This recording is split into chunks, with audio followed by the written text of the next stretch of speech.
Are you confused about what you need to start up a permanent jewellery business? Get it right and you can make giant profits immediately, but invest in the wrong things and it could be a costly decision that could mean the death of your business before you've even begun. So in this video, I'm going to cut through the confusion by going through the 3 main investments you absolutely need to start up a successful and profitable business. And I'll also show you the pitfalls to avoid so you don't end up failing before you've even begun. When you're planning to start a permanent jewellery business, the first place you're going to look is where to train, and getting this choice wrong can completely wreck your ability to even carry out the procedure. We've trained over 100 people to start successful permanent jewellery careers, and many more have come to us after they've trained elsewhere to ask for help. Some of them can't even weld the jewellery pieces, and many don't feel confident taking clients. The problem they faced is that they thought permanent jewellery would be easy to learn, and it can be if you've got one vital element. You see, what happened to these women is they chose low-priced online courses that left them high and dry at the end with no one to turn to for help and advice when they couldn't get the jewellery to weld properly. And it's not just them. When we trained back in the day, we were so bad for so long because of this problem. One day, Nicole took over 50 attempts to weld jump ring closed. When you're investing in training, you need to know whether what you're doing is correct. Welding is hard, it's fiddly, and so much of the success of it relies on your skill and pressure. So the best thing you can do is take in-person training where someone can watch what you're doing and easily correct you. If you can't get to a class in person and can only learn online, then you need to have some form of assessment so you know your welds are good and strong. The vital element in training is feedback. You're learning to weld, and that's why we made our online course have assessments and a community space where you can be helped in real time. We wanted it to be as good as our in-person training. There is a link below. There is a second big problem with training that most people don't consider, especially when they're buying an online course. And not knowing this could mean that you're throwing your money away entirely and you have to start again. You see, when you're working on the public, especially welding metal close to the skin, then you're going to need insurance. And when you contact your insurance company after the training, many of them are going to ask to see your course's accreditation. This means that the course has been vetted by an external body who can verify it's up to a high professional standard. If your course isn't accredited for the area that you live, then you may not get insurance and you'll have to start again to find one that is. But what about the kit that comes with your training, and what kind of supplies should you be working with to make the best jewellery that leads to happy clients and a high profit margin? Well, most permanent jewellery courses will come with some kind of kit, and this is going to need to be comprehensive if you're going to have everything you need to succeed quickly. This can be broken down into your tools and the metals that you're going to be using to make the jewellery for your clients. Firstly, let's look at the tools that you need to carry out permanent jewellery.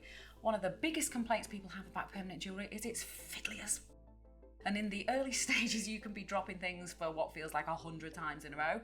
Making sure that you've got some crimped pliers with a grip is going to help you so much, as well as some fine-nosed pliers for intricate work. It's also really hard to see what you're doing when you're working with such tiny pieces of metal, and you really do need to be able to see if you've welded them properly, so some magnifiers make life a lot easier. You need to make sure that your client's skin is protected when you're welding so close to it. A tiny piece of metal flying off could result in injury, and that makes you liable for litigation.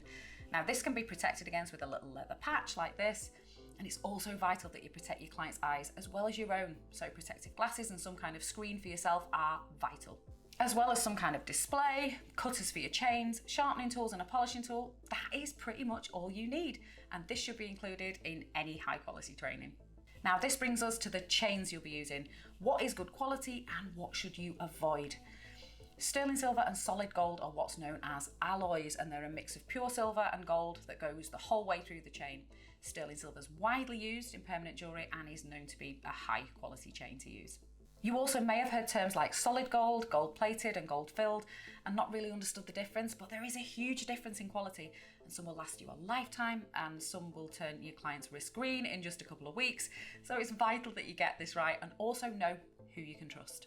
When we're making permanent jewellery pieces for clients, they will expect them to last a long time. So if you're going to get happy clients coming for repeat business, then you're going to have to use the best quality jewellery that you can find. Solid gold is the highest quality of gold chain you can use, and the amount of pure gold in the mix is measured in carats. The higher the carat, the more pure gold is in the mix. The downside of using only solid gold chains is it can be very expensive and the price fluctuates daily. It can also be out of some clients' price range, and so the next alternative is gold filled chain. This is priced a lot lower than solid gold, but why? And is it as high in quality? Gold filled chain has a different metal at the core, but a really thick coating of solid gold on the surface, enough to equate to 5% of the total weight of the chain. What this means is that your clients will still get high quality jewellery that won't tarnish, but it's much more in people's price range. It's our best selling jewellery. I've had chain on here for over a year and it's still looking fabulous. Now, in the eyes of hallmarkers, gold filled is just classed as plated jewellery because it has another metal at the core. But is that the same as gold plated? Well, no, gold plated has a very, very thin coating of gold on it, and it's so thin it's going to rub off within a matter of weeks and possibly turn your client's wrist green, so it's going to lead to unhappy clients and a bad reputation for you. This means you need to be getting your supplies from a trusted source. There's a massive difference in how these standards are regulated across the world. I'm going to be talking more in depth about the chains and metals and how to make the best decisions in your suppliers in another video. This is crucial knowledge, so make sure you subscribe so you don't miss it. And it's not only your supplies that you can get burned on by making a bad decision. There's another big investment in your business, and this next one is the one that seems to bring the most confusion. After you've sorted out where you're training and made sure they have a high quality kit for you, then you need to decide on your welding machine. And what most people do is hop on over to Amazon to take a look at what's on offer. The sheer amount of machines and the difference in prices there are just going to make your head spin, so let me break it down for you. When you're looking for a permanent jewellery machine, you really only want to be buying it once rather than making a bad purchase and having to reinvest. So you're going to need to make sure it will have these 4 features before you should consider investing in it. You're welding on people. So the number 1 feature is that it needs to be safe. It also needs to be reliable. And the third thing to consider is where it fits in your budget. And the final big consideration is what is the aftercare package so that your investment is covered should anything go wrong with it. Some machines that students have bought in an attempt to save money have cut out on the first day. Some have even burned clients when they've misfired, which is going to be a claim on your insurance and not worth the risk. Your best bet is to go with a trusted brand such as Sunstone, who've been making welding machines in the jewellery industry for decades. They're a tried and trusted brand, and they also have a 3-year warranty on all the machines, so your investment will be protected. Sunstone include a basic machine that is much more accessible to permanent jewellery students who may be on a tighter budget. It still does the job perfectly well.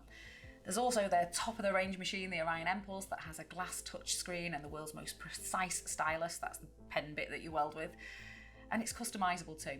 Now the Zap Plus is the middleman between these two machines, still quite budget friendly but still powerful and still with the state-of-the-art stylus. Most people starting out go for either the Zap or the Zap Plus, but there is quite a lot of difference between the machines and the extras that you get in the packages. This is going to be your biggest investment, so we made an in-depth video to break down the difference, and you can watch that here.